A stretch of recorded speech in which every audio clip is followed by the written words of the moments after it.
czajnikowy.pl. Kolejna yerba mate na naszej drewnianej skrzynce testów? Nie, subiektywnego przeglądu marek yerba mate. Nie staramy się wyłonić zwycięzcy, staramy się pokazać Wam jak najwięcej różnych marek. I Campesino dzisiaj. Campesino, czyli rolnik w naszym języku. Jest to marka paragwajska. Kolejna marka paragwajska, jedna z wiodących w Paragwaju. Jak się okazuje, ogromna produkcja, ogromne połacie yerba mate, no i również rzesze wiernych fanów i całe tony yerba mate na całym świecie. Campesino pochodzi, właściwie yerba mate do Campesino pochodzi z upraw w Alto Parana i Itapúa. Również tam znajduje się zakład przetwórczy, który, jak przeczytałem, rozciąga się na obszarze 3 hektarów, z czego hektar jest zadaszony w ogóle. Niesamowicie ogromne. Podobno leżakują tam setki tysięcy ton yerba mate. Nie jestem sobie w stanie wyobrazić 1000 ton yerba mate. Może coś poplątałem, może gdzieś był błąd, naprawdę, no ale jak hektar pod dachem. W każdym razie ogromna produkcja. Wielu z Was bardzo lubi Campesino. Ja ogólnie też lubię Campesino. Jest to typowa paragwajska yerba, typowo po paragwajsku cięta. Wygląda zupełnie normalnie, jeżeli chodzi o Paragwaj. Nie wiem, czy ja w ogóle po liściach bym ją rozpoznał, czy bym ją odróżnił. No może od Pajarito może bym ją odróżnił, ale no też nie wiem. Mam wrażenie, że ma trochę krótsze łodyżki. Niemniej, no nie jest to dla nas jakoś bardzo istotne. Istotne jest to, jak ona smakuje, jak ona się prezentuje na tle innych yerba mate.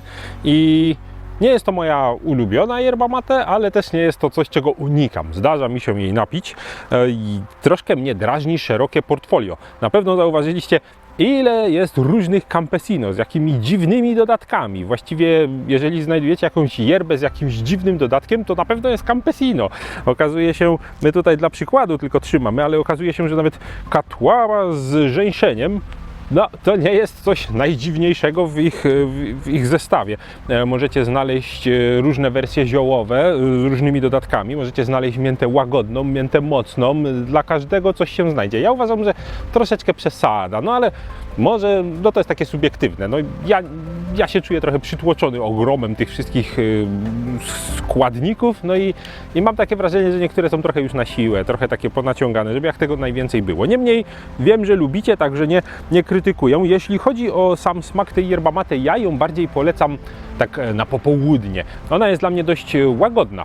Wiem, że wielu z Was uważa, że jest to jedna z mocniejszych w ogóle yerba mate. Ja tego nie czuję. Ja wypijam ją sobie i mam wrażenie, że okej, pobudza, jest taka powiedzmy poprawna, ale mam odczucie, że ona się dość słabo parzy, że można by wyciągnąć z tych liści więcej wszystkiego, tymczasem jest ona taka leciutka. Dopiero drugie parzenie daje już taki wyraźniejszy smak, większego kopa, a potem zaczyna się już kończyć. Także uważam, że jest dość krótka. No nie jest to coś, czego ja szukam w yerba mate. W każdym razie ta jej lekkość sprawia, że jest to dla mnie taka yerba deserowa. Z rana może niekoniecznie, ale ma ona dla mnie gdzieś taką nutę tytoniową, troszeczkę suszonych owoców, jakieś może czereśnie, coś w tę stronę, jakaś nutka wanilii. Bardzo mi się kojarzy z tytoniem do fajki. Jeżeli macie w rodzinie jakiegoś dziadka, który pali fajkę i sobie inwestuje w fajniejszy tytoń, to mam takie wrażenie, że ta nuta właśnie tam jest, tego tytoniu, gdzieś suszonych owoców, wanilii, takiej popołudniowej fajeczki. Jest troszeczkę puera. Nie wiem, czy to kojarzycie, ale ja ogólnie, no, ja bardzo lubię puera, więc wszędzie widzę puera może troszeczkę, ale czerwona herbata puer, właśnie ciemna herbata puer ma taki ziemisty smak, taki aromat trochę próchna, trochę drewna, gdzieś taki słodowy i grzybowy i ja tutaj trochę tej ziemi, tego torfu gdzieś wyczuwam.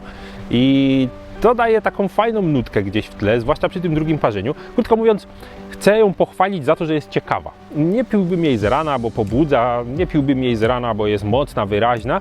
Piłbym ją właśnie po południu, gdzie mam ochotę się rozsmakować, przy odrobinie relaksu. To jest taka yerba na leżaczek, ja bym powiedział, w ciepły dzionek. Można sobie zatopić się w tych smakach. Ona nie jest nudna, ona jest taka, no właśnie szeroka, rozbudowana, ciekawa.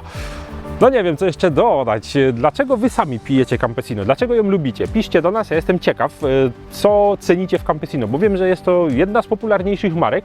Wiem, że wiele osób pija, wiem, że czekaliście nawet na tę markę. Okazuje się, że niestety nie za wiele można o niej powiedzieć, bo sama firma Campesino o sobie, o swojej historii, tradycji nie mówi zbyt wiele. Na ich oficjalnej stronie mamy takie ogólniki o yerba mate, trochę ogólnie o ich jakby produkcji, coś tam, prawda, szerokie portfolio, no i w sumie tyle. Nie ma żadnej ciekawej postaci założyciela, jakiejś historii i tak dalej.